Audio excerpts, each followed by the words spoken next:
En fait, je vais traiter des questions suivantes. Quel lien entretiennent automatisation et adaptation des élèves au calcul? Je serai amené à développer une idée, un résultat de nos recherches à propos du calcul mental, ce que nous avons appelé le paradoxe de l'automatisme, et de l'enseignement du calcul mental. Et puis, je vais travailler, évidemment, les liens qui existent entre maîtrise de techniques opératoires et construction du sens des opérations et des nombres. Pour ce faire, eh bien, j'ai l'habitude, je vais le faire aussi ici, après tout, je suis là pour ça, de poser un exercice à la salle. Alors, je vais vous demander, je vais vous laisser 15 secondes, vous voyez, j'ai pris ma montre, pour effectuer un calcul. Assez curieusement, d'ailleurs, quand on demande à des adultes d'effectuer un calcul, eh bien, ils font souvent comme les enfants. Ils sont tellement contents quand ils ont trouvé le résultat qu'ils le disent tout fort et ils empêchent les autres de continuer à calculer. Alors, ne faites pas ça, d'accord? Vous êtes prêts? Donc, c'est du calcul mental.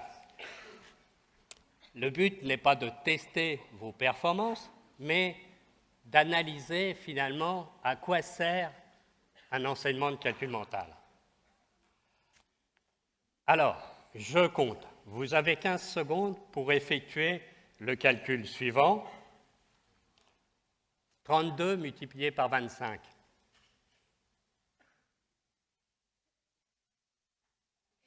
Vous voyez, il y en a un qui l'a dit.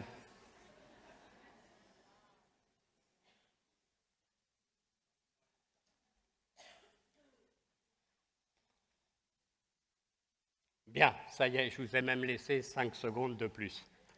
Vous avez entendu la réponse, d'ailleurs. Alors, quand on pose ce calcul à des adultes normalement constitués, ce que j'appelle un adulte normalement constitué, c'est tout sauf un prof de calcul mental, parce qu'il y a un délit d'initié. D'accord? D'ailleurs, la personne qui a répondu très vite doit faire partie de cette catégorie. On a une hiérarchie de procédures qui est assez proche de celle que l'on peut trouver quand on pose ce calcul à des élèves de fin de CM2.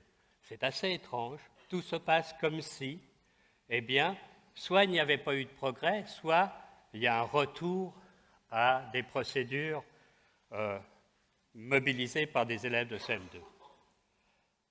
Ces procédures, en fait, sont diverses. On peut les hiérarchiser, et c'est ça qui est important. La mobilisation de ces procédures va dépendre de la disponibilité des connaissances numériques du sujet, que ce soit des élèves ou des adultes.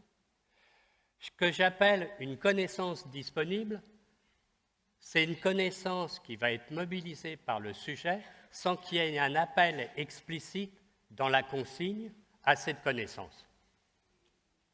C'est pas, on a l'habitude en didactique de distinguer connaissances mobilisables et connaissances disponibles.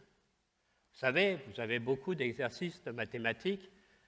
Ça existe, par exemple, dans les examens, où on dit, en utilisant le théorème de machin, démontrer que. Eh bien, ça veut dire que le théorème de machin, il n'est pas disponible pour les élèves, puisqu'il faut faire, y compris appel. Alors, il y a des moments, il y a des questions plus insidieuses, mais qui reviennent à ça. Par exemple, en utilisant la question précédente, démontrer que. Alors, les procédures qui sont mobilisées par les sujets sont toujours, et c'est ça qui est important de retenir, un compromis entre la qualité des connaissances qui sont appelées et le coût en calcul et en mémoire du sujet et de la procédure. Ce qu'on peut constater, c'est que ces procédures ne mobilisent pas les mêmes connaissances et que ces procédures ne témoignent pas ou ne provoquent pas les mêmes apprentissages. Alors, essayons de les hiérarchiser et d'illustrer ce propos. Quand on pose ce calcul, eh bien, on a une minorité conséquente de sujets, que ce soit des élèves ou des adultes, qui vont être amenés à poser, à un moment donné ou à un autre, soit tout le temps, tout au long du déroulement du calcul, soit de façon isolée, une ici multiplication, quelque part posée dans la tête. Tout se passe comme si le sujet simulait mentalement ce qu'il aurait fait par écrit. Vous voyez ? Alors, quand on réfléchit à ce que ça veut dire, si on réfléchit en termes de qualité des connaissances mobilisées, bien, qu'est-ce qu'il y a ici quand on essaie de résoudre comme ça? Le sujet fait appel à des connaissances très primitives, très enseignées précocement. Par exemple, les tables inférieures à 5 en multiplication, ça relève du CE1, de la moitié du CE1, par exemple. Il va mobiliser des connaissances sur l'addition. Bien sûr, il faut qu'il sache disposer les calculs correctement. Mais finalement, quand le sujet mobilise une procédure de ce type-là, il va mobiliser des connaissances qui ne sont pas très coûteuses. Par contre, le fait qu'il ne mobilise que des connaissances pas très coûteuses va coûter cher en calcul et en traitement du calcul et des données en mémoire. En général, d'ailleurs, ceux qui font ça, et si on leur laisse 15 secondes, ne posent pas l'opération. Alors, mettez-vous à la place d'un élève en difficulté qui n'est pas sûr de ses connaissances, qui ne les maîtrise pas très bien, qui a l'habitude de se tromper. Eh bien, quand vous lui proposez ce calcul-là, il va essayer de se réfugier dans la posture suivante. Je ne vais pas investir en termes de connaissances, mais je vais essayer de répondre à la question en me réfugiant quelque part dans ce que je sais faire, c'est-à-dire l'algorithme écrit. Et on constate que très souvent, l'algorithme écrit écrase d'autres procédures quand il a été enseigné, et bien enseigné, qu'on s'entende bien. Ce n'est pas une critique contre l'enseignement de l'algorithme écrit. Si on regarde d'autres types de procédures de calcul, vous avez ce qu'on va appeler des procédures qui vont mobiliser des décompositions additives. Il y a la procédure qu'on a l'habitude d'appeler canonique, celle qui utilise la propriété de distributivité, entre guillemets, simple de la multiplication sur l'addition. Les sujets fonctionnent comme ceci. En général, c'est la première ligne de calcul qui est majoritaire. Le sujet n'aime pas trop inverser les termes. Il se laisse conduire par le calcul. Quand il multiplie 32, il dit 32 multiplié par 25, eh bien, c'est 32 multiplié par 20 plus 32 multiplié par 5. Je vais déjà calculer 32 multiplié par 20. 32 multiplié par 20, c'est 32 multiplié par 2 multiplié par 10. Il utilise l'associativité de façon implicite de la multiplication. 32 multiplié par 10, il sait qu'il faut appliquer la règle des zéros. Je vais mettre un zéro à la fin. Le problème revient donc à multiplier 32 par 2. Pour ce faire, vous en avez qui simulent une opération en ligne, 2 fois 2, 4, 2 fois 3, 6. Vous en avez un certain nombre pour qui le fait numérique sort tout seul. Le double 32, c'est connu, c'est 64. Et puis, vous en avez d'autres qui vont faire, par exemple, 32 plus 32. Il y en a un nombre non négligeable qui peuvent être amenés à cette étape-là à poser l'opération, vous savez, localement dans la tête. Vous voyez, par écrit, une opération posée. Ils trouvent en général 640. Ils mettent ça en mémoire. Et puis, ils passent au calcul 32 multiplié par 5. J'en connais très peu qui, pour calculer 32 multiplié par 5, utilisent le résultat précédent, ou se ramènent à 32 multiplié par 10, qu'ils viennent de calculer et de diviser par 2. En général, ce qu'ils font, c'est 5 fois 2, 10, 5 fois 3, 15 et 1, 16. Vous en avez qui, dans la tête, posent la retenue d'ailleurs. Et ils trouvent 640 plus 160, ils font l'addition et ils trouvent 800. En général, cette procédure conduit à un certain succès, contrairement à la précédente. Elle conduit à un certain succès parce que, dans une certaine mesure, le compromis entre les connaissances mobilisées et le coût en calcul est, pour une part, optimisé. Les connaissances ne sont pas tellement plus sophistiquées que les précédentes. Qu'est-ce qu'il y a en plus? Eh bien, il y a savoir décomposer un nombre en dizaines et en unités. Par contre, en termes de calcul, on gagne beaucoup de choses. C'est plus simple à gérer. Ce qui fait que très souvent, cette procédure peut devenir très vite majoritaire dans une classe.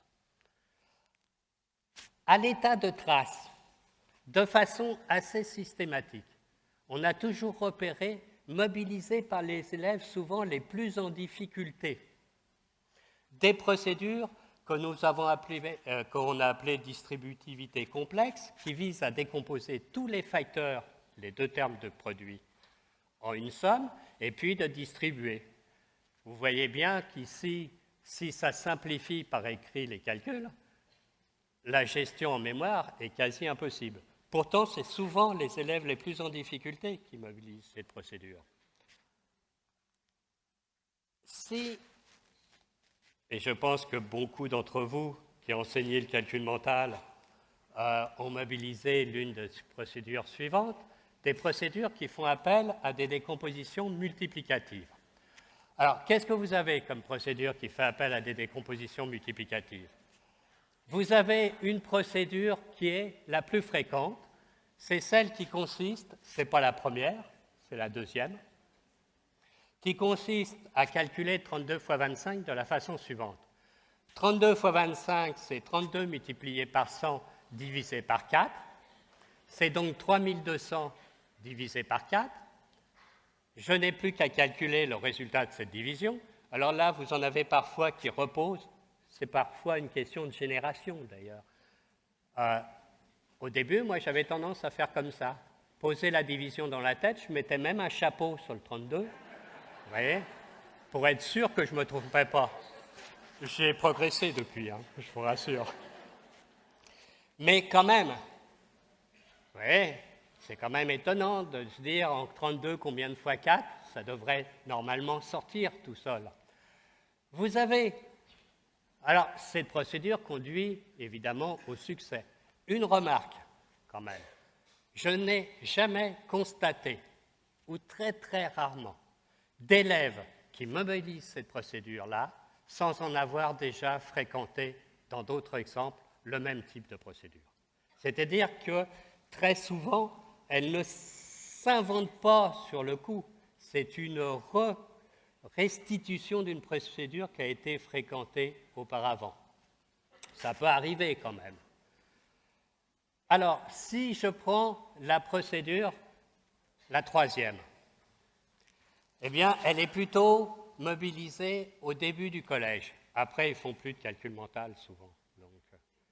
Mais vous avez un certain nombre d'élèves du collège qui, au lieu de diviser par 4, prennent le quart de 3200 et qui se ramènent en gros au même calcul que précédemment. La procédure la plus rare, parmi ces trois-là, est la première. C'est étonnant quand on y réfléchit. La première, 32 fois 25, c'est 8 fois 4 fois 25, c'est égal 8 fois 4, ça fait 4 fois 25, ça fait 100, donc c'est 800. Pourquoi elle est rare? Eh bien, elle est rare parce que dans l'apprentissage des tables de multiplication, ce n'est pas symétrique. Les élèves savent bien que 8 fois 4, ça fait 32. Mais la connaissance inverse, 32 égale 8 fois 4, cette décomposition n'est pas très disponible. Et ça, quel que soit l'enseignement qui a été produit. Bien sûr, quand on fait du calcul mental et qu'on traite de cette question, il y a des progrès, mais ce n'est pas simple. Vous avez quelques sujets, plus rares encore, qui se ramènent par exemple à 32 multiplié par 25, c'est 32 multiplié par 50 divisé par 2, souvent parce qu'ils font l'hypothèse que multiplier par 5, c'est plus simple que de multiplier par 25. Alors, si on regarde les connaissances, le compromis entre connaissances et coûts en calcul qui est effectué par des sujets qui mobilisent l'une quelconque de ces procédures, eh bien, ce n'est pas du tout le même que précédemment. Il faut le coût en connaissances, la qualité des connaissances mobilisées est importante. Il faut connaître les diviseurs de 100. Il faut repérer que c'est utile de faire appel à 100 parce que 32 est à une puissance de 2, notamment que 32 a un diviseur 4. Vous voyez que c'est quand même des connaissances qui sont plus fines, moins disponibles chez les élèves, mais qui par contre vont lui permettre de mener à terme le calcul parce que le coût en calcul et en mémoire est très économique. Alors, vous avez ici tout l'intérêt d'un enseignement du calcul mental et toute la difficulté à enseigner le calcul mental. Tout l'intérêt, c'est justement si on arrive à amener l'élève à faire ce compromis judicieux, eh bien, on peut faire l'hypothèse qu'à cette occasion, il va fréquenter davantage les propriétés sur les nombres que lorsqu'il mobilise les autres procédures. Mais ça implique que ces connaissances, quelque part, soient disponibles. C'est le but du calcul mental, ce n'est pas tant d'obtenir le résultat, vous voyez ici, mais de proposer des activités aux élèves qui vont leur imposer, quelque part, de mobiliser des connaissances de qualité importante sur les nombres. Ça va être un moyen de les faire fréquenter ces propriétés des nombres et des opérations, mais en même temps, il faut qu'ils comprennent qu'ils doivent adapter ces procédures au calcul en question. En effet, ce calcul-là marche bien, cette procédure marche bien parce qu'on a 32 et 25, mais ça ne marcherait pas si c'était 31 fois 25. D'accord? Alors, il y a un problème ici qui est central pour les élèves en difficulté. Si vous réfléchissez bien, si vous voulez que les élèves mobilisent des procédures qui mettent en jeu des décompositions multiplicatives, eh bien,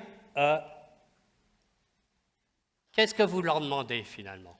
Vous leur demandez de comprendre en, disons, 1 à 3 secondes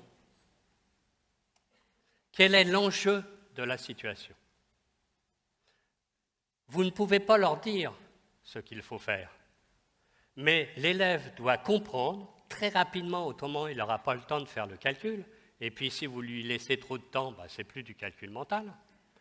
Il doit comprendre que dans ce cas-là, il doit s'adapter en mobilisant des connaissances qui ne sont pas triviales pour son niveau de connaissance. C'est relatif, évidemment, à son niveau de connaissance, et que cela va lui permettre de réussir le calcul. Ce n'est pas effectuer le calcul qui est important, vous voyez ici, c'est d'apprendre à l'élève à s'adapter au calcul et à mobiliser les connaissances nécessaires et ainsi à explorer les propriétés des nombres.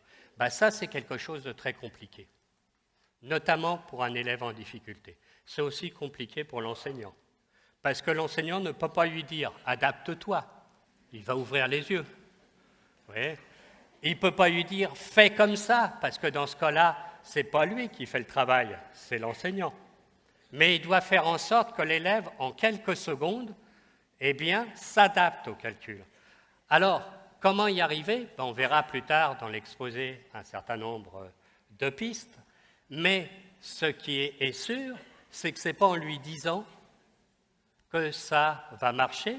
Par contre, ce qu'on a constaté, et ça, c'est un élément important en termes de justification de l'enseignement du calcul mental, c'est que si vous pratiquez régulièrement du calcul mental, eh bien, vous pouvez constater que la grande majorité de vos élèves apprennent dans une certaine mesure, ça dépend ce que vous leur demandez de faire, mais apprennent dans une certaine mesure à s'adapter au calcul.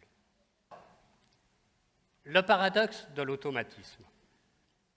On a essayé de comprendre pourquoi notre enseignement ne fonctionnait pas pour les élèves les plus en difficulté. C'est notre but, travailler avec ces élèves-là. On a essayé de trouver une explication et en fait, on s'est aperçu que dans la classe s'installaient, cohabitaient, voilà, j'y suis arrivé, deux dynamiques. Une première dynamique qui est une dynamique vertueuse, productive de connaissances. On ne sait pas pourquoi. Je vous rappelle, on a des élèves qui n'ont pas forcément fait du calcul mental avant nous. On ne sait pas pourquoi, mais c'est comme ça. Les élèves sont différents. Il y en a qui savent plus de choses sur les nombres que d'autres. Il y a des élèves qui ont des prérequis sur les nombres. Pour qui, par exemple, 17, quand ils ont effectué le calcul 45 plus 17, eh bien, ils savent que 17, ou plutôt ils sont capables de mobiliser le fait que 17, c'est 20 moins 3, donc que ça va simplifier le calcul de la soustraction. D'accord ? Ces élèves-là qui ont des prérequis sur les nombres et les opérations vont les mobiliser, puisqu'elles sont davantage disponibles, pour s'adapter au calcul. Comme ces élèves s'adaptent au calcul, cette expérience leur permet d'explorer les propriétés des nombres et des opérations. Comme ils explorent les propriétés des nombres et des opérations, ils ont de plus en plus de connaissances disponibles sur les nombres et les opérations, donc ils sont capables de s'adapter de plus en plus, et la dynamique du calcul mental de son enseignement fonctionne. On a des élèves, la majorité des classes dans lesquelles on a travaillé, qui profitent de cet enseignement. Et on a vraiment des classes qui apprennent des choses sur les nombres à cette occasion. Mais malheureusement, il existe une dynamique négative. Vous avez des élèves qui n'ont pas cette disponibilité. Ils savent bien que 20 moins 17, ça fait 3, mais ils ne pensent pas à le mobiliser dans le calcul. Donc, ils vont essayer de calculer autrement. Ils ne vont pas avoir la même exploration des nombres. Comme ils n'ont pas la même exploration des nombres et qu'y compris ils peuvent être en échec, ils vont prendre du retard sur l'accumulation des connaissances sur les nombres par rapport aux autres. Du coup, vous avez un décalage qui, comme ils prennent du retard, ils ont tendance à se réfugier dans des algorithmes sûrs, mais non fiables à ce moment-là, et vous avez une espèce de dynamique négative relativement au reste de la classe, qui fait que ces élèves-là ont de plus en plus de difficultés finalement à faire les calculs. Si vous rajoutez à ça parfois pour bien faire, c'est vraiment pour bien faire, hein, ce n'est pas une critique, des enseignants quand ils corrigent. J'ai toujours été étonné, par exemple, vous savez, quand vous êtes professeur d'ESPE, enfin d'UFM, vous allez visiter vos stagiaires en classe, vos étudiants. Moi, ils savent que j'aime bien le calcul mental. Alors quand j'arrive, ils m'en font. C'est logique. Ça coûte. Ils se disent que ça va rapporter. Oui. Donc, ils me présentent des séances de calcul mental. Et je vois souvent un défaut de débutants, pas tout le temps que de débutants, qui est le suivant. Ils posent un calcul, ils font par exemple lever les ardoises, ils vérifient qui a réussi, et puis ils interrogent celui qui n'a pas réussi, en lui disant « Comment tu as fait ?» Alors, je ne sais pas si vous voyez, mais dire à un élève, lui demander comment il a fait, c'est pas facile pour lui, mais comment il n'a pas fait, alors là, c'est pas évident. D'accord? Cette plaisanterie mise à part, en général, quand même, c'est bien, mais peut-être que pour ces élèves qui ont un décalage, vous voyez, il faut peut-être les traiter de façon individuelle ou en petits groupes, là où on les prend à part. D'accord? Ce n'est pas forcément en stigmatisant leur erreur, en leur demandant de l'expliquer, qu'ils vont progresser. Ça ne veut pas dire qu'il ne faut pas traiter l'erreur, hein, qu'on s'entende bien, mais enfin. Bien, alors, ainsi, pour conclure sur cet élément-là, ainsi, qu'est-ce qu'on constate? Eh bien, on constate qu'une installation de faits numériques mémorisés, qu'une automatisation de méthodes de calcul, de modules de calcul élémentaires, se traduit par une meilleure adaptation des élèves. C'est quelque chose de paradoxal. Si, pour amener les élèves à échapper à une posture qui consiste à se réfugier dans des automatismes, notamment poser l'opération dans la tête, eh bien, il faut que l'élève dispose d'automatismes. C'est l'automatisme qui permet d'échapper à l'automatisme. Vous voyez, il y a quelque chose là de paradoxal, mais qui est fondamental pour que l'enseignement du calcul mental soit performant.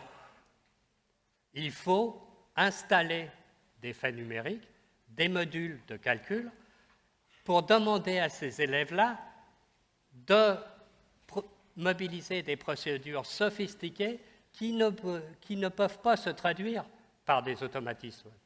Vous comprenez? Il y a quelque chose là de compliqué. Simplement qu'en le disant, d'ailleurs, c'est dur à dire. Alors vous imaginez, c'est dur à expliquer à des élèves. Pour cela, il est nécessaire de faire appel à la mémoire, d'entraîner la mémoire, d'institutionnaliser des procédures de manière assez souple, mais surtout d'institutionnaliser ces procédures et le domaine d'efficacité de ces procédures. Je vais prendre un exemple très rapidement. Moi, quand j'étais petit, on m'a appris que pour multiplier un entier par 9, il était préférable de multiplier cet entier par 10 et d'enlever l'entier au résultat. C'est vrai, sauf si vous avez à faire 9 fois 10. Vous n'allez pas faire 10 fois 10 moins 10. D'accord? Le domaine de validité, là, est quand même important à prendre en compte. Aux élèves en difficulté, et pour terminer sur cette question, comme je l'ai promis, voilà. On était quand même un petit peu déçus, à un moment donné, dans nos recherches, parce qu'on n'arrive pas à faire progresser les élèves les plus en difficulté. Et c'est justement cela qui nous intéressait.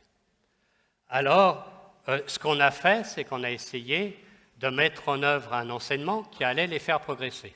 Premier réflexe qu'on peut avoir. Ils ne connaissent pas assez de choses sur les nombres, on va leur en apprendre. En amont, et puis on va remédier en aval s'ils ne mobilisent pas suffisamment les connaissances. C'est incontestablement une intervention qu'il faut faire, mais cette intervention est limitée. Pour installer, alors je donne quand même ce qu'on a fait parce que c'est important, si vous voulez travailler sur l'objectif rendre disponible des connaissances, qui ne l'étaient pas pour des élèves, eh bien, il y a un moyen. Vous allez demander aux élèves de mémoriser les faits numériques, mais en même temps, vous allez leur demander de mémoriser les conditions du rappel de ces faits numériques dans d'autres calculs. Et pour ça, eh bien, on joue sur la consigne. On joue sur les points de vue. Je donne un exemple très rapidement. Oups, là, j'ai été trop vite. Pour le CP. Vous savez, c'est une activité classique. On fait travailler les élèves sur les compléments à 10, par exemple, le complément de 3 à 10. Eh bien, il y a de multiples manières de poser ce problème, le même aux élèves. On lui demande quel est le complément de 3 à 10. En général, il a un peu de mal à comprendre, d'ailleurs, quand on le dit comme ça. On peut lui demander 3 plus quelque chose égale 10. mais on peut aussi lui demander complète 3 pour faire 10, combien manque-t-il à 3 pour faire 10, et on prononce les mots, combien faut-il ajouter à 3 pour faire 10, qu'est-ce qu'il faut faire pour aller de 3 à 10, y compris en mettant une flèche, 3 flèche 10, point d'interrogation, 3 plus point d'interrogation 10, ou 10 moins 3. Vous voyez que c'est le même fait numérique que l'on mobilise, mais le fait de le poser de façon différente permet à l'élève à la fois de mémoriser ce fait numérique, mais dans une certaine mesure, comme le contexte n'est pas le même, le point de vue n'est pas le même. Dans des cas, on fait des soustractions, on pense complémentaire, on pense déplacement sur une droite numérique. Ça donne des éléments qui vont lui permettre de rappeler ce fait numérique dans d'autres calculs. Alors, je vais donner des exemples là sur 48 et 6, mais je passe. Je termine juste en, j'espère, 5 minutes, si vous permettez, en donnant une autre piste. Voilà, on a fait ça avec nos élèves. Dans toutes les classes, cette action de remédiation ou de préparation en amont visant à rendre disponibles les connaissances marche pour les élèves en difficulté moyenne. Ça marche nettement moins bien pour les élèves en plus grande difficulté. Tout se passe comme si c'était pas suffisant. Faites attention, hein. Il y a là un élément important. La réponse aux difficultés est souvent proposée en termes de remédiation, y compris de façon très judicieuse, avec des exercices très intéressants, mais ça ne marche pas forcément pour les élèves les plus en grande difficulté. Alors, pourquoi ça ne marche pas? Parce qu'on n'a peut-être pas ciblé le centre, le cœur de la difficulté rencontrée par les élèves. Je vous rappelle le calcul 32 x 25. Vous voyez, c'est un calcul très intéressant parce que ça permet de conclure à la fois le discours et puis de l'introduire. Dans le calcul 32 x 25, on demandait à l'élève d'évaluer en quelques secondes s'il devait restituer des procédures ou s'il devait s'adapter au calcul. Si vous entraînez les élèves en termes de remédiation, ce que vous leur demandez, c'est de restituer et de mémoriser des faits numériques. Vous allez routiniser ça. Vous avez raison. Mais vous n'avez pas expliqué à l'élève, quelque part, qu'il doit, à certains moments, ne pas restituer des faits numériques automatisés, mais les utiliser pour produire autre chose. Alors, on a essayé de travailler cet effet-là. Il y a deux réponses produites par les didacticiens. Il y a une réponse qui a été élaborée par Marie-Jeanne Perrin, qui a passé une HDR, on disait thèse d'État à l'époque, au début des années 90, et qui propose des situations de rappel systématique aux élèves. L'idée, c'est d'ancrer les connaissances nouvelles dans les connaissances anciennes.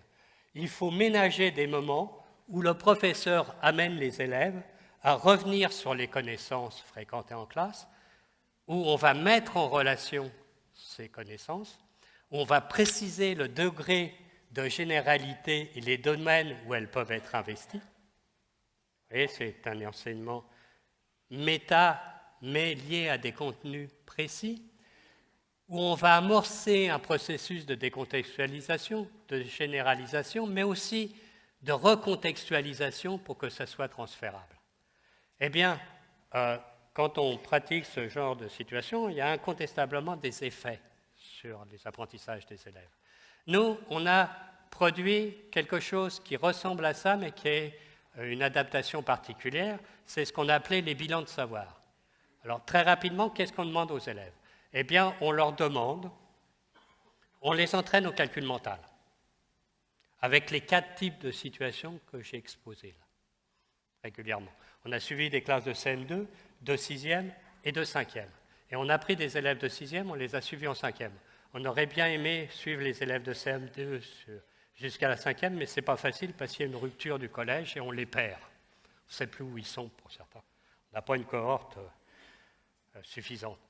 Et puis, on demande aux élèves la chose suivante. Tous les 15 jours, au CM2, toutes les 3 semaines au collège, parce que les profs avec qui on travaille disent on n'a pas le temps de faire mieux, 2 élèves sont désignés.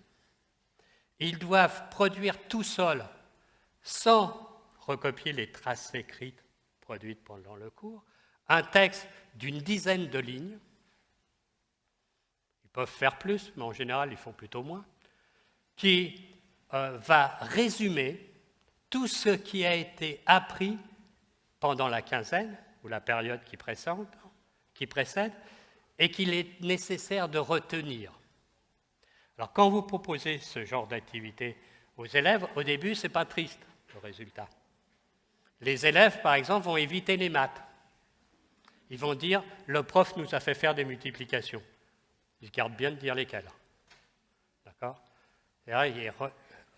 C'est pas volontaire, hein, ils ne savent pas faire autre chose. Et puis, peu à peu, ils donnent des exemples isolés. On a multiplié ça par ça. Puis ils essaient d'expliquer comment ils ont fait. Mais ce sont des exemples isolés. Ils n'ont pas accès à une méthode générale. En fait, au bout d'1 an de ces bilans de savoir, au bout de 2 ans au collège, c'est plus facile à l'école élémentaire qu'au collège parce que le prof de français, c'est en même temps le prof de maths. Les élèves trouvent qu'on leur fait faire des rédactions de maths, ils n'aiment pas trop au collège. D'ailleurs, ils appellent ça rédaction de mathématiques. Eh bien, on voit le progrès suivant. Il y a un recours à la généricité. Les élèves vont passer progressivement d'énoncés où ils donnent des exemples isolés, non pas à des énoncés d'une règle formelle, vous la voyez à la fin, là, pour multiplier un nombre par des puissances de 10, on met autant de zéros à droite du nombre que l'indique l'exposant, si c'est des entiers. En fait, ce qu'ils produisent, c'est des textes intermédiaires. Comme il y a débat sur le texte, on fait débattre les élèves entre eux, comment on peut améliorer le texte ou pas, eh bien, les élèves s'expliquent à eux-mêmes et expliquent aux autres la règle formelle. Et ils produisent des textes de ce type-là. Dans notre tête, mentalement, c'est un élève de 5e qui produit ça. Dans notre tête, mentalement, nous nous sommes dit que l'exposant indiquait de combien de rangs vers la droite on déplaçait la virgule. Comme le multiplicateur était 10 puissance 4, à cette époque-là, on apprenait assez vite les puissances, on l'a déplacé de 4 rangs vers la droite et on a complété par 2 zéros, car il manque 2 nombres à la partie décimale. Exemple, et au moment où les élèves se mettent d'accord sur ce texte-là, ils inventent un exemple. 1,5 multiplié par 10 puissance 4 égale 15 000. Vous voyez qu'ici, l'élève a besoin, et ça profite aux élèves les plus en difficulté, d'expliquer la règle par un exemple générique ou d'illustrer cette règle par un exemple générique. Alors, les profs font ça souvent. Moi, je me rappelle de mon prof de 4e, d'un cours, j'avais bien appris d'ailleurs, il m'avait dit « théorème de Pythagore », nanana, nanana, vous voyez. Exemple, est-ce que le triangle 3, 4, 5 est droit? Maintenant, appliquer. Moi, je savais appliquer. Je ne sais pas pourquoi, mais je savais. J'avais compris que ce que disait le prof au moment où il donnait l'exemple, c'était important. Mais dans ma classe, les autres, ils n'avaient pas compris, parce que ce n'était pas eux qui produisaient l'exemple. Ici, c'est un moyen de leur faire produire l'exemple générique. Si vous le donnez, vous avez fait le travail pour une part à la place de l'élève. Alors ça, c'est le premier élément. Vous voyez, c'est une étape dans le processus de conceptualisation. On peut faire référence à Vygotsky, parler de pseudo-concept, de degré de généralisation, mais en gros, c'est une étape intermédiaire dans le processus de conceptualisation. Un autre exemple, et je termine, c'est tout le dernier, on a posé la question à la fin de l'année aux élèves de CM2, 6e, 5e, qu'on avait suivis sur 2 ans, à quoi ça sert le calcul mental? Est-ce que ça t'a servi tout ce qu'on a fait en calcul mental? Et on obtient la gradation suivante. Les élèves de CM2 disent « ça m'aide à calculer, je suis plus à l'aise ». c'est plus rapide. En sixième, on a gagné sur un des objectifs du calcul mental, c'est que c'est un moyen de contrôle et d'investigation. Ils disent, par exemple, pour moi, c'est important de trouver l'ordre de grandeur des opérations, car après, on peut comparer à son résultat. Et il faut retrouver un résultat très proche de l'ordre de grandeur. Et puis, en cinquième, après 2 ans, il faut 2 ans pour l'obtenir, c'est long, eh bien, on obtient un résultat de ce type-là. Si dans des problèmes, on a des chiffres difficiles, ils apprennent les décimaux et les fractions, eh bien, on peut les remplacer par des lettres ou par des nombres plus simples. Puis il dit un peu plus tard, dans sa rédaction de maths, quand il y a des nombres compliqués, on les simplifie. Après les avoir simplifiés, on cherche une méthode et lorsqu'on le trouve, on l'applique aux autres nombres. C'est-à-dire que pour ces élèves-là, les données deviennent variables. Ils s'autorisent à les changer. Ben, ça, c'est une étape préalgébrique. C'est incontestablement un outil heuristique qui se sont construits grâce à un enseignement qui mélange calcul mental et bilan de savoir. Voilà, je vous remercie pour votre attention.